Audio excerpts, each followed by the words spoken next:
that we are saying electronic transfer or not, or whether it was by transfer of votes from one unit to the other, whether they had light or not. Despite insecurity, they won in large numbers, thousands and thousands of votes.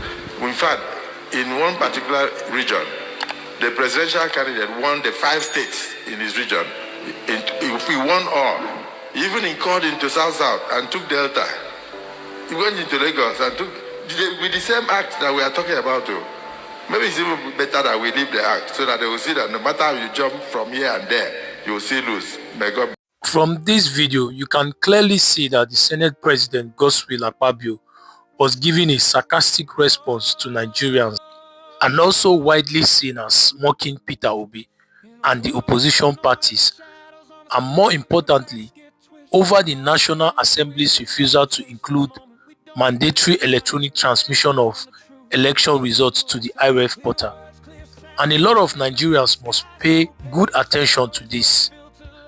When leaders like Akpabio mock the aspirations of millions of Nigerians, it is not comedy, it is contempt. Peter Obi represents something dangerous to the old political order in Nigeria. He represents accountability, data-driven government, and a youth-led demand for transparency. So when Akpabio openly makes dismissive or sarcastic comments about Obi or the movement around him, it is not really about Obi the man. It is about mocking the hope of Nigerians who want a better system. And history has shown us this pattern that when the ruling elite cannot defeat an idea, they ridicule it. The National Assembly has refused to make electronic transmission of election results to the IREF portal mandatory. Let that sink in. This is 2026. With technology available, technology that is tested and demanded by Nigerian citizens. Now, the senators are still insisting on manual loopholes. Why? Because manual systems are easier to manipulate. Because confusion creates room for ringing. IREF is not perfect, but it is one of the few tools Nigerians have to verify their votes in real time with. Removing mandatory electronic transmission is not an accident.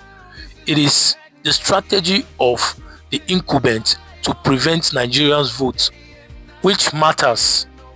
This is why Nigerians must fight these decisions peacefully, legally, and firmly as well. Because once transparency is removed from elections, the votes will stop counting and court gets overwhelmed. This act makes democracy a threat. If the National Assembly truly represented the people, they would strengthen IREF, not weaken it. But what we are seeing is a legislature that appears more loyal to power retention than to popular will. This is not healthy for Nigerians. This is not about APC. This is not about Labour Party. This is not about Peter Obi alone. This is about your vote. If Nigerians stay silent today, tomorrow's election will already be decided before ballots are cast. And democracy does not die in one day. It dies small by small legislative decisions, marked as procedures in quote and unquote. Mockery is the language of those afraid of accountability.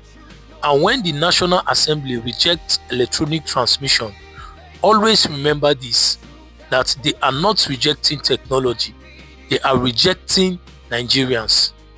So every Nigerian must speak up against this. The right to a free and fair election belongs to every Nigerian. It is non-negotiable and it must be protected at all costs if democracy is to survive. Nigeria is facing one of the most difficult periods in its history, grappling with worsening insecurity alongside a deepening economic crisis. Together, these challenges have pushed the country to the brink and earned it the painful label of the poverty capital of the world. Insurgent groups continue to operate, particularly in the northeast, leading to mass killings, displacement of communities, and destruction of livelihoods. Armed bandits terrorize the northwest and north central, carrying out kidnappings for ransom, village raids and attacks on travelers. And there are a lot of violent clashes over land and water resources which have displaced and disrupted food production, worsening hunger nationwide.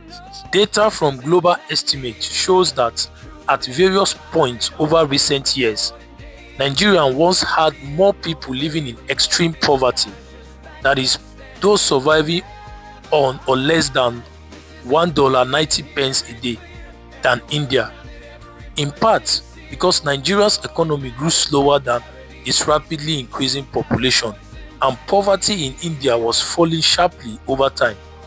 At one point, Nigeria had about 87 million people living in extreme poverty, compared with about 73 million in India.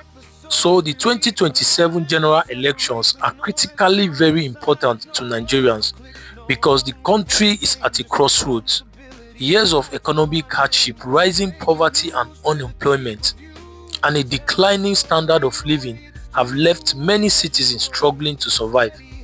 Beyond these challenges, trust in public institutions has steadily eroded.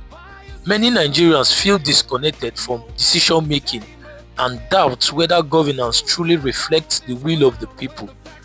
This makes the credibility of elections especially very vital. A transparent, free and fair electoral process is seen as one of the last peaceful means through which Nigerian citizens can demand accountability and influence policy direction. This can restore faith in democracy. The 2027 election therefore represents more than a routine transfer of power. They are a test of Nigeria's democratic resilience and national unity. How these elections are conducted and whether the outcome is widely accepted will shape stability, governance, and public trust for years to come. So opposition parties like the African Democratic Congress (ADC) and their political leaders such as Peter Obi have a critical role to play in Nigeria's democracy. They must actively insist on free and fair elections because the integrity of the electoral process determines whether the will of the people is respected or not. In this context, free and fair elections are not just a procedural requirement, they are a lifeline for Nigeria's democracy. And when opposition parties boldly demand transparency and credible voting, they protect citizens' rights, ensuring that every vote counts and is accurately recorded. They also prevent manipulation, stopping the ruling government from consolidating power unfairly, and also strengthen democracy by showing that political competition can be peaceful and fair. If the opposition remains silent or timid, the risk is that elections become a formality rather than a reflection of the people's choice. Insisting on this electoral fairness is both a duty and a responsibility for opposition leaders because it directly affects the future of millions of Nigerians. What do you make of all this?